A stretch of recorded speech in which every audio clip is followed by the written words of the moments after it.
তারেক রহমানকে ইন্ডিয়া যাওয়ার জন্য মোদি দাওয়াত করেছে, ইন্ডিয়া নিয়ে যাওয়ার জন্য মরিয়া তারা তারেক রহমানকে। তারেক রহমানের ইন্ডিয়া যাওয়ার আগে আমাদের ঠিক করতে হবে আমরা ইন্ডিয়ার সাথে ঠিক কেমন সম্পর্ক তৈরি করব। ইন্ডিয়ার সাথে আমাদের ঐতিহাসিক লাভ হেট একটা রিলেশন আছে, এটা সত্য। তারা আমাদের বৃহৎ প্রতিবেশী, এটাও সত্য। আমরা প্রতিবেশী পাল্টাইতে পারবো না, এটাও সত্য। সে হাসিনার শাসনকে তৈরি করছে, হাসিনাকে সর্বতভাবে সাহায্য করছে, এটাও সত্য। হাসিনাকে আশ্রয় দিছে, এই সবকিছু আমাদের বিবেচনায় আছে। কিন্তু এই সবকিছুর বাইরে ইন্ডিয়ার একটা ইডিওলজিক্যাল পজিশন দাঁড়িয়েছে। ইন্ডিয়া একটা বিশেষ চরিত্রের রাষ্ট্র হয়ে উঠছে। এইটা আমরা না বুঝলে আমাদের বাংলাদেশ ইন্ডিয়ার পারস্পরিক সম্পর্কের ভিত্তি কি হবে সেটা বুঝতে পারবো না, ঠিকও করতে পারবো না। ওই বিশেষ চরিত্রটা আমরা উপেক্ষাও করতে পারি না। আমাদের পারস্পরিক সম্পর্ক তৈরির ক্ষেত্রে ইন্ডিয়া যে আদর্শিক পাটাতনের উপর দাঁড়ায় আছে সেটাকে বিবেচনায় নিতে হবে।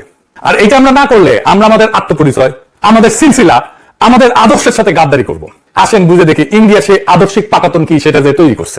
এই অবস্থান বুঝতে হলে ইসরায়েল ইন্ডিয়ার সম্পর্ককে আমাদের খুঁটায় খুঁটায় দেখতে হবে। ঐতিহাসিক আমরা সেই দিনে ফিরে যাই, ফেব্রুয়ারি মাসে 25 ফেব্রুয়ারি 2026। ইরানে হামলার মাত্র 3 দিন আগে মোদি আসিছে ইসরায়েলে, প্লেন থেকে নামিচ্ছে। নেতানিয়াহু তার বউ দাঁড়িয়ে আছে, মোদি রিসিভ করবি প্লেনের গেটে। মোদি পকেটে হিন্দুত্ববাদের প্রতি গেরুয়া রঙের একটা রুমাল, বুঝিসাও। নেতানিয়াহুর বউ দাঁড়ায় আছে পুরা গেরুয়া পোশাক পরে। নেতানিয়াহু আবার দেখাইতেছে, দেখো দেখো তোমার লগে ম্যাচিং করে আসিছে আমার বউ, কি মিল দেখিস। ঠিক 3 দিন পরে ইসরায়েল বোমা ফেলবে ইরানে, আর আলী খামেনিরে মাইরা ফেলবে, মাসুম বাচ্চা ছাত্রীদেরকে মাইরা ফেলবে। ওই সফরে আর একটা দৃশ্য, ইসরায়েলের পার্লামেন্ট, ওরা বলে নেসেট, আমরা যেমন পার্লামেন্টকে বলি সংসদ, উনকা আর কি। ইসরায়েলের এমপিরা উঠে দাঁড়ায়, হাততালি দিতেছে, করতালি দিতেছে, মোদি আসিছে। মাঝখানে দাঁড়ায় নরেন্দ্র মোদী। নেতানিয়াহু তারে পরিচয় করাই দিল এই ভাষায়, নরেন্দ্র আমার প্রিয় বন্ধু। তার একটু পরে আরো আগায় গেল, বন্ধুটা বেশি, আমার ভাই। মোদি উত্তরে কইল ইসরায়েল হলো বর্বরতার বিরুদ্ধে একটা রক্ষা প্রাচীর। খেয়াল করেন, বর্বরতার বিরুদ্ধে রক্ষা প্রাচীর, এটা মোদির নিজস্ব ভাষা না, এটা নেতানিয়াহুর ভাষা, এটা ইসরায়েলের ভাষা, যে ভাষায় তিনি পশ্চিমা শ্রোতাদের সামনে ইসরায়েলকে ব্যাখ্যা করেন, ইসরায়েলের শত্রুদেরকে পরিচিত করায় দেন, ইসলামকে বর্বর বলে পরিচয় করায় দেন। ইন্ডিয়ার প্রধানমন্ত্রী জেরুজালেমে দাঁড়ায় সেই শব্দগুলা ধার করে নিল। 2 দিনে 16টা চুক্তি হইল। কৃষি, প্রযুক্তি, শিক্ষা, পানি, নিরাপত্তা সম্পর্ক আনুষ্ঠানিকভাবে উন্নীত হইল বিশেষ কৌশলগত অংশীদারিত্বে। প্রায় $1000 কোটি প্রতিরক্ষা চুক্তি চূড়ান্ত হইল। নেতানিয়াহু কইল ভারত এক বিরাট শক্তি, আর এই জোট 2 দেশের সামর্থ্যকে বহুগুণে বাড়াই দেবে। কিন্তু আসল প্রশ্ন এটা না যে কি সই হইল, আসল প্রশ্ন কেন ঠিক সেই সময়টা সই হইল। কারণ 2023 অক্টোবরে গাজা ইসরায়েলের আগ্রাসন শুরু হওয়ার পর থেকে ইসরায়েলের অনেক মিত্রের সাথে সম্পর্ক ভেঙে পড়ছিল। বলিভিয়া সরাসরি কূটনৈতিক সম্পর্ক ছিন্ন করছে। জর্ডান, বাহরাইন, তুরস্ক, দক্ষিণ আফ্রিকা, কলম্বিয়া, চিলি সহ অন্তত 1 ডজন দেশ তাদের রাষ্ট্রদূত তুলে নিয়েছিল ইসরায়েল থেকে। দক্ষিণ আফ্রিকা তো আন্তর্জাতিক আদালতে ইসরায়েলের বিরুদ্ধে গণহত্যার মামলায় ঠুকে দিছিল। আন্তর্জাতিক মঞ্চে তার অবস্থান কোণঠাসা। ঠিক সেই মুহূর্তে মোদী সফর ইসরায়েলকে যা দিল তা নিছক একটা অস্ত্র চুক্তি না, এটা হলো বৈধতা, লেজিটিমেসি। 140 কোটি মানুষের একটা দেশ যাকে আদর করে বৃহত্তম গণতান্ত্রিক দেশ বলে পশ্চিমারা, তারা এসে কইল বিশ্বের সামনে দাঁড়ায় ইন্ডিয়া যে আমরা তোমার পাশে আছি। এইটা ছিল সেই লেনদেনের আসল বার্তা। তো এই যে সম্পর্ক, এই সম্পর্কটা কয়েকটা স্তরে এইটা তৈরি হয়েছিল। সাভারকার কাছে চাইছিলেন 2টা জিনিস, এক মাতৃভূমির জন্য নৃতাত্ত্বিক একটা টান, আর পূর্ণভূমির প্রতি ধর্মীয় টান। 2টাকে এক সুতায় গাঁথতে হবে। ইন্ডিয়ানদের কাছে ন্যাশনালিজম কিন্তু ইউরোপীয় ন্যাশনালিজম না, এটার সূক্ষ্ম ফারাক আছে। এটা আসেন বুঝে দেখি। রক্ত আর মাটি, জার্মান একটা ফ্রেজ আর কি, বুট উন্ড বোডেন, জার্মান ভাষায় বলে। নাৎসি যুদ্ধের জাতীয়তাবাদের এটা একটা বিশেষ ধারণা, জার্মান জাতীয়তাবাদের মূল কথা হইতেছে একটা জাতি গড়ে ওঠে 2টা জিনিস দেয়া, রক্ত মানে বংশ, জাতিগত পরিচয়, আর মাটি মানে যে ভূখণ্ডে সেই জাতি বাস করে। অর্থাৎ ভূমির সাথে সম্পর্কটা এখানে নৃতাত্ত্বিক এবং ভৌগোলিক। এই মাটি আমাদের, কারণ আমাদের পূর্বপুরুষরা এখানে থাকছে।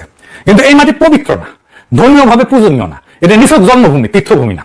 জানবাদে ব্যাপারটা আলাদা, একদম আলাদা। ইসরায়েলের কাছে প্যালেস্টাইন, ইসরায়েলের ভূমি শুধু সেখানে আমরা থাকি এটা না, এটা ধর্মগ্রন্থে প্রতিশ্রুত পবিত্র ভূমি, ঈশ্বর প্রতিশ্রুত ভূমি।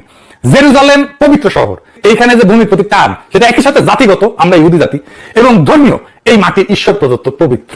এই 2টা জিনিস, জাতি আর পবিত্রতা, এই একই ভূখণ্ডে মিশে গেছে। হিন্দুত্বে সাভারকার থেকে দ্বৈত টানটা তৈরি করলো ইহুদিদের মতো। তার সঙ্গে হিন্দু সেই যার কাছে ভারত একই সাথে পিতৃভূমি, পূর্বপুরুষের দেশ, এটা জাতিগত টান, এবং পূর্ণভূমি, পবিত্র ভূমি, যেখানে তার ধর্মের তীর্থ এবং উৎপত্তি, ধর্মীয় টান। এই 2টি একসঙ্গে থাকতে হবে। আর এইখানে সাভারকারের চতুর কৌশল, এই পূর্ণভূমি শর্তটাই মুসলিম এবং খ্রিস্টানদের সঙ্গেগতভাবে বাইরে ফেলে দেয়। কারণ তাদের পবিত্র ভূমি তো মক্কা আর জেরুজালেম, ভারতের বাইরে। তাদের কাছে ভারত পিতৃভূমি হতে পারে কিন্তু পূর্ণভূমি না। তাই সাভারকারের যুক্তিতে তারা পুরোপুরি হিন্দু জাতির অন্তর্ভুক্ত না। এই জন্য মুসলমানদের বহিরাগত বলে, এই জন্য খ্রিস্টানদের উপর আক্রমণ করে। আর একইভাবে অন্য দেশের হিন্দু সম্প্রদায়কে প্রবল আকর্ষণে টানে। হিন্দু হইতে হলে তো ভারতকে পিতৃভূমি আর পূর্ণভূমি 2টাই মানতে হবে, তাছাড়া তো সে হিন্দু না। তুমি বাংলাদেশের নাগরিক হয়েছো তো কি হয়েছে, ইন্ডিয়াকে তুমি পিতৃভূমি আর পূর্ণভূমি না মানলে তুমি হিন্দুই না, বুঝেছেন? অন্য দেশে বাস করা হিন্দু সম্প্রদায়ের জন্য ভিন্ন দেশের নাগরিক বোধ জায়গায় তোলাটাও সে অসম্ভব করে দিছে। এটা বাংলাদেশের হিন্দুদের জন্য সমস্যা, এটা সারা দুনিয়া হিন্দুদের জন্য সমস্যা। তো ইন্ডিয়ানে কিছু বললে বাংলাদেশের হিন্দুরা খাও করে ওঠে কেন? খাও করে ওঠে এই জন্যে, কারণ তার কাছে তো ওইটা পুণ্যভূমি এবং পিতৃভূমি। বাংলাদেশের স্বার্থ যেখানে, সে বাংলাদেশের স্বার্থ দেখেন, সে দেখে ইন্ডিয়ার স্বার্থ, কারণ ইন্ডিয়া তার জন্য পুণ্যভূমি এবং পিতৃভূমি। ইসরায়েল যেমন সারা দুনিয়া থেকে ইহুদিদেরকে আসে নাগরিকত্ব নিতে বলে ইসরায়েল, সেই ইন্ডিয়া সেরকম সারা দুনিয়া থেকে হিন্দুদেরকে নাগরিকত্ব নিতে বলে।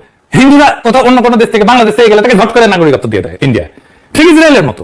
তার মানে সাভারকার হিন্দুদের জন্য এমন একটা জাতীয়তাবাদ চাইছিল যেখানে জাতি ধর্ম পবিত্রতা একটা ভূখণ্ডে মিলবে। ইউরোপীয় রক্ত এবং মাটি মডেল এই কাজটা করতে পারে না, কারণ তাতে পবিত্রতার এই মাত্রাটা থাকে না। কিন্তু জায়নবাদ ঠিক এইটাই করে দেখাইছিল একটা কার্যকর নমুনা হিসেবে। তাই হিন্দুত্ব জায়নবাদকে আপন মনে করে।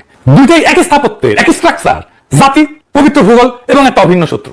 সহজ করে বললে জার্মান জাতীয়তাবাদ বলে এই মাটি আমাদের, কারণ আমরা এখানকার। জায়নবাদ বলে আর হিন্দুত্ববাদ বলে আরো এক ধাপ বেশি, এই মাটি শুধু আমাদের না, এই মাটি পবিত্র, আর যার তীর্থ এখানে নাই সে পুরোপুরি আমাদের কেউ না। আর এই গোটা স্বপ্নটার মধ্যে ইন্ডিয়ার ইসরায়েল দ্বারা দুই মেরুতে, এক প্রান্তে পণ্যের উৎস, অন্য প্রান্তে প্রযুক্তির কেন্দ্র। দুই দেশ শুধু অস্ত্র কেনা বেচার সম্পর্কে আটকায় নাই, তারা একসঙ্গে একটা অর্থনৈতিক ভবিষ্যৎ কল্পনা করছে। এই গোটা ভারত ইসরায়েলের সম্পর্কটার নিচে কোনো ভালোবাসা নাই। আদর্শের মিল আছে বটে, কিন্তু আসল জিনিস হলো হিসাব, ঠান্ডা নির্মম হিসাব। ইসরায়েলের দরকার একটা বিরাট খদ্দের যে তার অস্ত্র শিল্প বাঁচায় রাখবে, ভারত সেই খদ্দের। ইসরায়েলের দরকার গ্লোবাল সাউথ একটা বৈধতার মুখ, ভারত সেই মুখ।